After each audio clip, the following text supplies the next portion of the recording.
What's up, guys? So excited to be back with y'all. Just want everyone to know, man, we love you, we miss you, and we're for you. We find ourselves right in the middle of this series of asking for a friend, and it's been awesome so far. Timmy has brought the fire these first 2 weeks, and I'm hoping I can continue the trend. But man, we find ourselves right in the middle of this series asking for a friend, and it couldn't have come at a better time. And we're walking through the story of Nehemiah, and that's so cool because Nehemiah just over and over again faces some crazy opposition, and man, I think that's where we're at right now. If we're going to be honest, we're facing some opposition that we're unfamiliar with and that we've never really had to navigate before. And you know, if there's any church here in the world that was just totally prepared for a global pandemic, we probably should take notes from them, or they may be crazy. I'm not sure, but we find ourselves walking through the story of Nehemiah, and where we come to right here is whenever he's facing some serious opposition, and I think we can take some notes from how he navigates it. But our opposition looks a little bit different than theirs. Obviously some of these terms that you've been hearing to keep yourself safe is social distancing and quarantine. You know, it's kind of this concept of let's keep everything at bay. Let's kind of push everything at arm's length to keep ourselves safe. And I think if we're not careful, something that was meant to help us and to keep us healthy can end up ultimately harming us. And what do I mean by that? What I mean by that is I truly believe that isolation is one of the adversary's greatest tools to cause believers to trip and to stumble. And so, right now, think about that sin that you struggle with, that you really wrestle with, that you've brought to God, and you're like, God, I don't want to do this anymore, and it's steadily a battle. Think about that sin, and now think about when you're most susceptible to fall for that sin. When the most of the time that it trips you and it makes you trip and you fall and that trap gets you every single time. And whenever I have that conversation with a lot of teenagers, majority of the time, it's when you're by yourself. It's whenever you're alone and there's no one else to hold you accountable or anyone to help you kind of follow through with what it is to truly be a believer. It's when you're alone, and that comes typically at early in the day or late at night. And so it was easy to kind of in those moments to kind of walk and help them through those moments and talk about how we can kind of push some programming in their life and to help them walk through that season and to kind of, fill that time with something that's not destructive, but instead constructive. But now that time has kind of grown from being maybe a couple hours during the day to something that's your entire day. And we have to figure out how to navigate this, because if we're not careful, loneliness and isolation can feel suffocating. And so we need to figure out how do we walk through this time? How do we navigate this time well to be able to continue to push through the things that are beautiful and like the things of Jesus, and to kind of push back the darkness that is working in overtime right now to trip us and to ensnare us. And so I think if we look, that question may come up right now, in this time of isolation. Am I alone? You may be struggling. And like I said, isolation can feel suffocating. And you may find yourself right now asking that question, am I alone?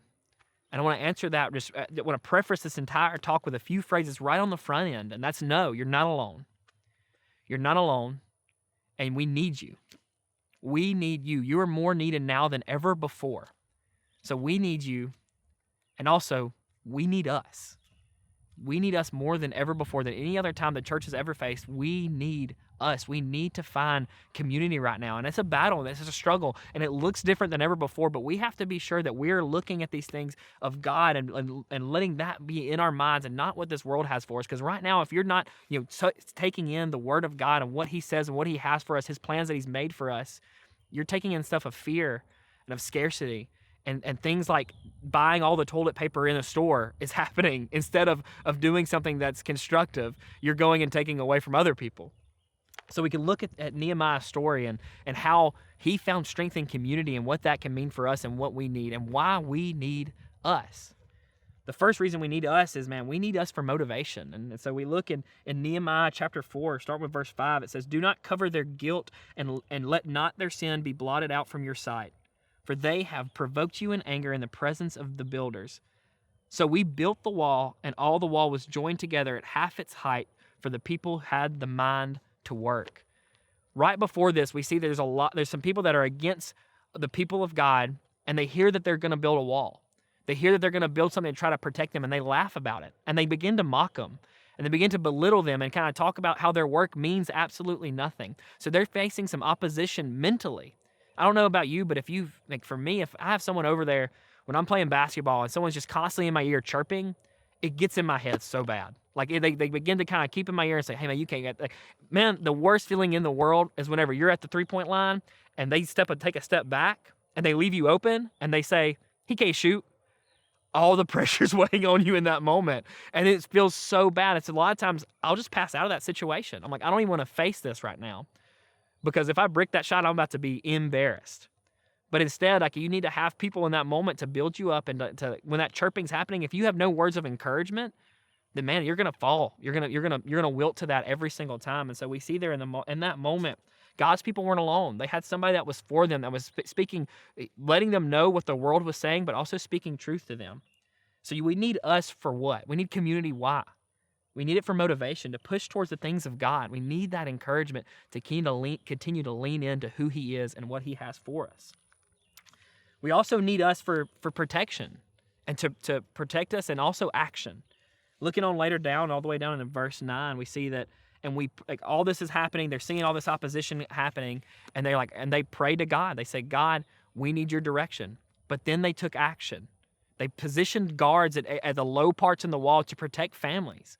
They took action. Not only did they just pray and lift it up to God, and I think sometimes if you're by yourself, that's kind of the trap you can fall in, of just sitting there and it kind of wallowing in your pain, and you're being like, God, I keep falling, I keep stumbling, I don't know why, and you're bringing that, but you're not following that up with any action. Well, God calls us to action, so we bring it to God, to Him, and we're in community. We say, guys, this is what I'm struggling with, and whenever you're in community, they can help bring action to that. You can come together and begin to build a plan. I remember in high school, one of my best friends, and he was one of the few really sold out believers in high school, and he came to me honestly and broken. He said, Grant, I'm struggling with porn. I don't know what's going on. I don't know why this is attacking me. I don't want to be a part of this anymore, but it continues to trip me every single time. And I remember seeing that brokenness in him, and he's like, I've prayed for God to take it away from me, and He just won't.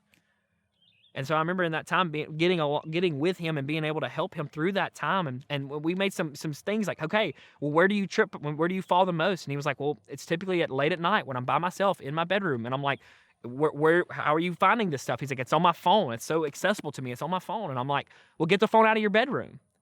And we were able to kind of in that moment say, okay, let's make a plan. Let's take action. Let's not just talk about how we're tripping and how we're stumbling, but instead in community and two believers talking through it, we were able to make a plan to help kind of push that to the side.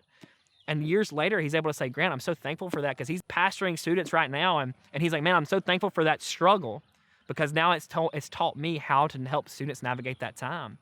We need it for encouragement. We need it to help get a game plan and to act on it. You need us. We need us more than ever. Why? Because we're facing obstacles like we've never seen before. So guys, continue to push into community.